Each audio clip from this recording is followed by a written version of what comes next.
Hello and welcome to Solid State Physics in Action.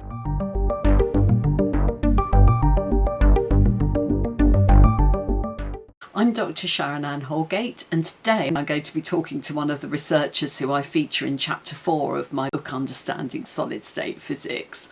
I'll let him introduce himself. Well, my name is Mario Merola. I'm a nuclear engineer. I'm working in ITER since 2006 now.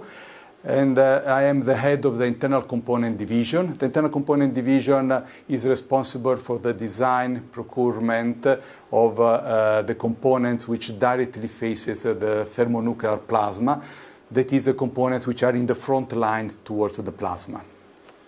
Thanks ever so much, Mario, for speaking to me this morning and telling me a bit more about your job. So, speaking of which, could you first explain what the main aims of the ITER project are? Well, the ITER project is a multinational scientific collaboration with no equivalent in history. And the aim of the ITER project is to demonstrate the scientific and technological feasibility of fusion. So energy fusion is a long-lasting dream of the mankind. And this dream is to have an energy which is safe, which is clean, a source of energy which is abundant, that is accessible to everybody, and a source of energy that generation can rely upon, so is virtually limitless. So the idea of establishing the ITER project goes back the 21st of November 1985, when there was a summit between the President of the United States of America, Ronald Reagan, with the President of the former Soviet Union, Mikhail Gorbachev. And at that time, they decided to put together their effort, their resources, in order to develop together fusion energy for peaceful purposes. Then it took exactly 36 years until the 21st of November 2006, when the ITER agreement was signed at the Elysee Palace among 7 ITER members: the United States of America, the European Union, the Russian Federation, India, China, South Korea, and Japan.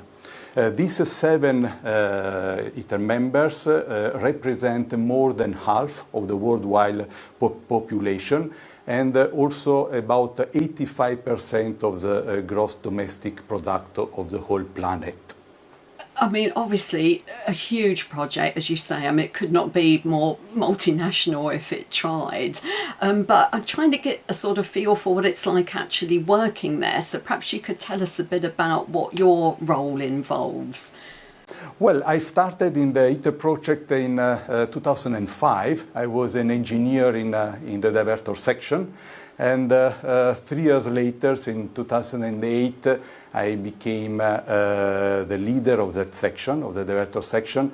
And 1 year after, I became division head of the internal components.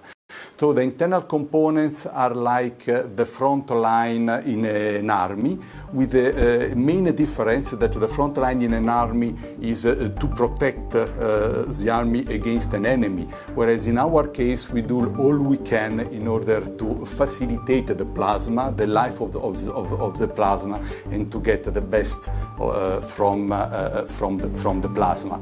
So the main role of the plasma phasing components, of the internal components, is to ensure an environment which is friendly to the plasma, and also to protect the rest of the machine from the enormous heat flux which is delivered from the plasma.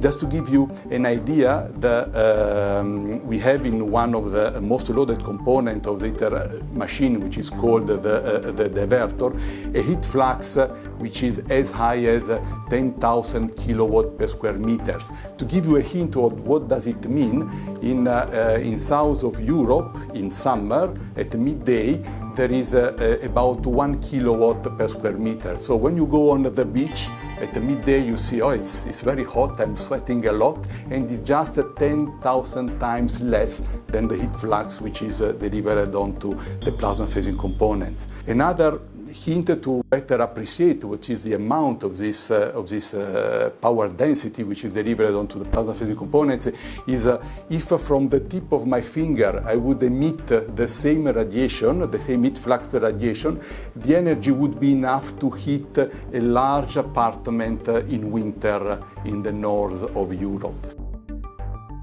So this is all concentrated on the tip of my finger. So that's to give you an idea of how challenging is the design and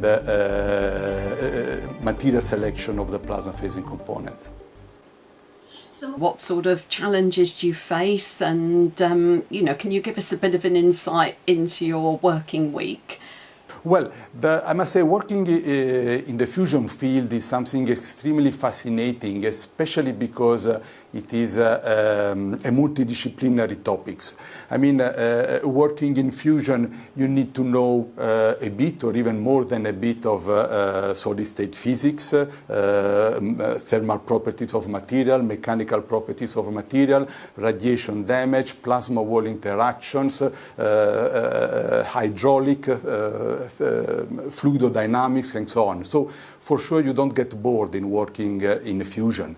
And this multicultural aspect is for sure one of the most fascinating aspects, but is also a difficulties because there are no engineering equivalent in any other areas of any human activities, which put together such a mixture of requirements that you have to sort out and to finalize into a final design.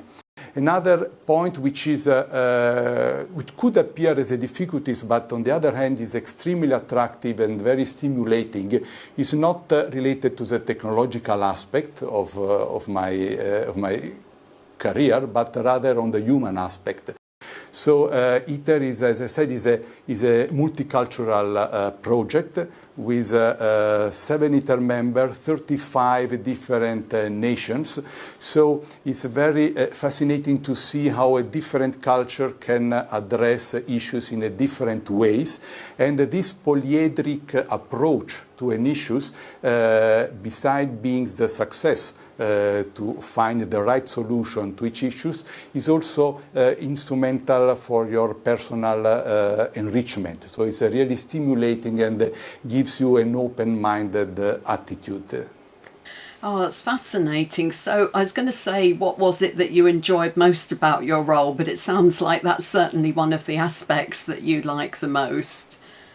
Yes, I must say there is another aspect which is also extremely important, is awareness that we are doing something for the human mankind. So if we will be successful, and we will be successful in developing this new source of energy, then we will really do something for the benefit of the human mankind. If you have a look at the history of the human being, you can see that one of the root cause of the war and of the conflict among countries and the different population is to secure the energy, is to secure the energy sources. So if you remove this root cause of a conflict which has historically affected the human mankind, then you are doing not only something which is useful to produce an energy which is clean, safe, abundant, available to all, but is also something that will promote the peace among the whole planet. And this is really extremely rewarding for all the effort that you have to do every day. Okay, so coming back to the physics side of it again, I'm really interested to learn how you went about the sort of decision-making process for what materials were going to be used for the plasma-facing components, and kind of how it works between the different experts. How do you come to the final decisions on things? Well, this was certainly one of the most difficult and delicate choice of the whole ITER project, because we have to cope with a plasma which has a temperature between 100 and 200 millions of degrees, and clearly this is a very difficult beast to to manage. So we needed to find a material with the right thermal properties to cope with the plasma radiation, with the right mechanical properties to withstand the electromagnetic loads that exist during the ITER operation. But even most important, which is plasma friendly, so that it does not pollute the plasma in an unacceptable way. So what was the process, the rationale that we have put in place? Well, the first thing that we had to think was a material that if eroded and goes into the plasma can tolerate this material to the highest possible extent. And so what is the selection? The selection is a material with a low atomic number. Why a low atomic number? Because when an electrically charged particles enter into a magnetic field and changes direction, it emits energy, so-called Bremsstrahlung radiation emission. So emitting energy means that the plasma cools down, and so it goes below the threshold in which we have a high enough rate of fusion energy. So having a low electric charge means having a material with a low atomic number.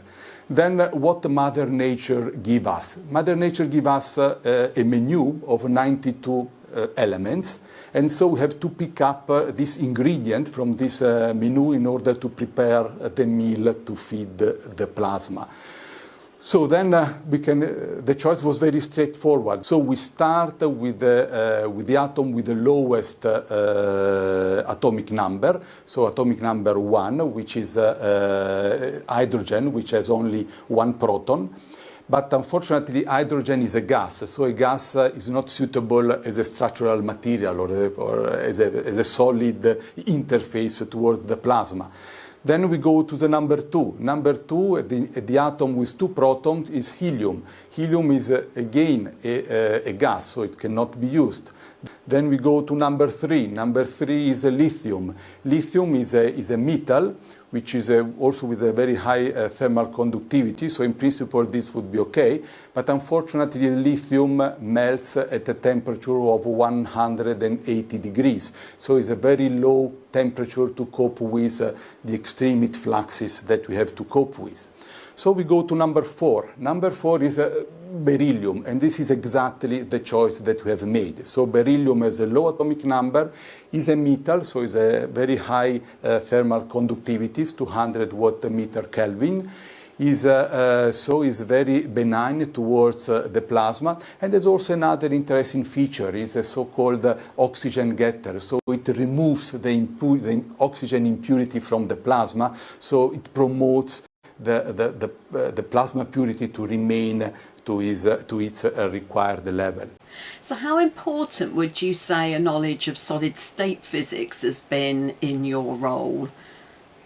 Well, solid-state physics is key to the success of ITER, because when we have to work with such extreme operating condition with no equivalent in any engineering fields, then you need to have a profound knowledge of the solid-state physics to better understand and predict what is the behavior of the material under plasma wall interaction, under radiation damage, which material has the best thermal properties, mechanical properties, and which material can retain these properties during the ITER operation. So during the necessarily evolution of the microstructure of this material, which is due to the neutron flux that goes through this material. So a profound knowledge of solid-state physics